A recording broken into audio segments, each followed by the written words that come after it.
তো বস, আজকের এই ভিডিওতে আমরা ইন্ডিয়ান সিনেমার বেশ কিছু আপডেটস দেবো। তো চলো আজকের ভিডিও শুরু করা যাক। আজকের প্রথম যেটা আপডেট সেটা হচ্ছে ধুরন্ধর ছবিটা রিলিজ হচ্ছে। এবার এই রিলিজ হওয়ার কারণটা কি? অডিয়েন্সকে জানান দেওয়া। অডিয়েন্সকে আর কিভাবে জানান দেবে? অডিয়েন্স পুরোপুরি একদম এই ছবিটার জন্য রেডি হয়ে বসে রয়েছে। আর কত অডিয়েন্স রেডি হবে? যাই হোক, ধুরন্ধর ছবিটা রিলিজ হচ্ছে। ধুরন্ধর 2 19 তারিখ সিনেমা হলে আসছে। আমি পেড প্রিভিউটা বাদ দিয়েই বলছি। এবং তার আগে ধুরন্ধর ছবিটাকে মেকার্সরা রিলিজ করাচ্ছে। এবার অলরেডি ধুরন্ধর বক্স অফিসে এই লেভেলের নাম্বার এনেছে। এখনো বেশ কিছু জায়গায় ধুরন্ধর চলছে, যদিও সেটার পরিমাণ খুব কম। ছবিটা ওটিটিতে অ্যাভেলেবেল হয়ে গেছে। এই পরিমাণে ছবির ভিউয়ারশিপ, তা সত্ত্বেও মেকার্সরা চায় অডিয়েন্স আবার ছবিটা দেখুক। যাই হোক, ধুরন্ধর ছবিটা আগামীকাল রিলিজ হচ্ছে। ঠিক ছবি মানে পার্ট 2 এর রিলিজের আগেই আসছে এটা দেখার। এতে ছবিটার আর কি এক্সট্রা লাভ হয়? মানে এমনি ধুরন্ধর 2 নিয়ে অডিয়েন্স পাগল হয়ে রয়েছে, আর কতজন পাগল হবে? আর কত এক্সাইটমেন্ট দরকার? যাই হোক, আমরা যদি পরবর্তী আপডেটে আসি, আজকে ভূত বাংলার টিজার ড্রপ করা হয়েছে। ভূত বাংলা ছবিটার বাজেট 120 কোটি টাকা। এবার এই যে বাজেটটা, এটা অনেক বেশি হয়ে যেত যদি অক্ষয় কুমার এই ছবির থেকে ডিরেক্ট ফিজ নিত। অক্ষয় কুমার যেহেতু এই ছবির কো প্রডিউসার, সে কোনো ডিরেক্ট ফিজ রেমুনারেশন এই ছবির থেকে নেয়নি। তো এই ছবিটাকে বক্স অফিসে মোটামুটি 200 কোটির বিজনেস তো করতেই হবে মিনিমাম। দেখার এই ছবিটা বক্স অফিসে কিরকম বিজনেস করে। এই ছবির বাজেট যেটা, সেটা ঠিক আছে, ভালোই বাজেট। অক্ষয় কুমার রিসেন্ট টাইমসে এরকম বাজেটেরই ছবি করছে। তবে যেহেতু রিয়েল লোকেশনে এরকম একটা কাস্ট রয়েছে, ডিরেক্টরের একটা হেলদি ফিজ রয়েছে, তো 120 কোটি টাকা এটা তো স্বাভাবিকই।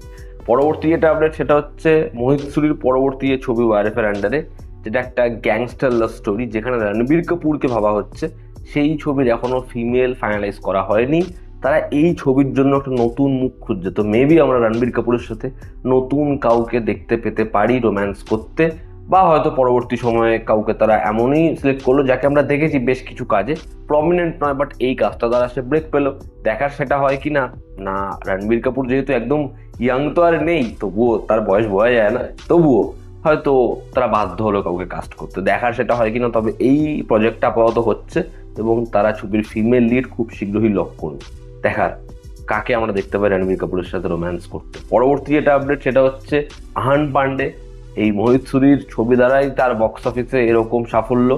তো সে দুজন পরিচালকের সাথে মেবি কোলাবরেট করতে পারে। তার কারণ সাইয়ারার ম্যাসিভ সাকসেসের পর একদিকে যেমন রাকেশ ওম প্রকাশ মেহরা তাকে কর্ণ ন্যারেট করেছে, অপরদিকে তেরে ইশক মে খ্যাত আনন্দ এল রায়, সেও তাকে একটা লাভ স্টোরি যেটার মধ্যে অ্যাকশন রয়েছে, সেই ছবিটাও তাকে ন্যারেট করেছে, সেই আইডিয়াটা। এবার দুটো ইনিশিয়াল আইডিয়া তার ভালো লেগেছে। সে দুটো প্রজেক্টেরই স্ক্রিপ্টের ওপর ডিপেন্ড করবে ছবির সাথে যুক্ত হবে কি হবে না। এবার আনন্দ এল রায়, সে এখন মানে যেভাবে ছবির শেষ ভাগে ঢেরায়, দেখার আহান পান্ডের সাথে তার কোলাবোরেশন ভালো হয় কিনা দেখার। আমরা যদি পরবর্তী আপডেটে আসি, ধুরন্ধর 2 এখনো পর্যন্ত অ্যাডভান্স বুকিং যা করেছে ছবির পেড প্রিভিউ, সেটা 14,75,00,000 টাকার হয়ে গেছে, যেটা সত্যি খুব খুব ভালো সাইন। দেখার এই ছবিটার ফাইনাল কালেকশন কোন জায়গায় দাঁড়ায়। পরবর্তী যেটা আপডেট, না এই ছবিতে সালমান খানের কেমিও রয়েছে, না এই ছবিতে ইমরান হাশমির কেমিও রয়েছে। তবে এটা কোথাও একটা গিয়ে পরিষ্কার যে এই ছবিতে ইয়ামি গৌতমের কেমিও রয়েছে। তার কারণ ইনসাইডার নিউজ এরকম। এবং এই ছবিতে আরও কিছু সারপ্রাইজেস রয়েছে, যেগুলো ফ্যান্সরা যখন দেখবে ফ্যান্সদের মারাত্মক লাগবে। তবে সেটা সালমান খান বা ইমরান হাশমি নয়, এমনটাই আপডেট। দেখার এই ছবিতে কি আরও কিছু কেমিউস থাকে, দেখার সেটা কতটা মজাদারভাবে গড়েছে ছবির পরিচালক এবং তার টিম। প্রকাশ ঝা, যে একসময় খুব ভালো ভালো ছবি বানিয়েছে, কিন্তু সে রিসেন্টলি সংকল্প বানিয়েছে, আমি গতকাল রিভিউ দিলাম, খুব বাজে করেছে সে। তার পরবর্তী প্রজেক্ট হতে চলেছে রাজনীতি 2।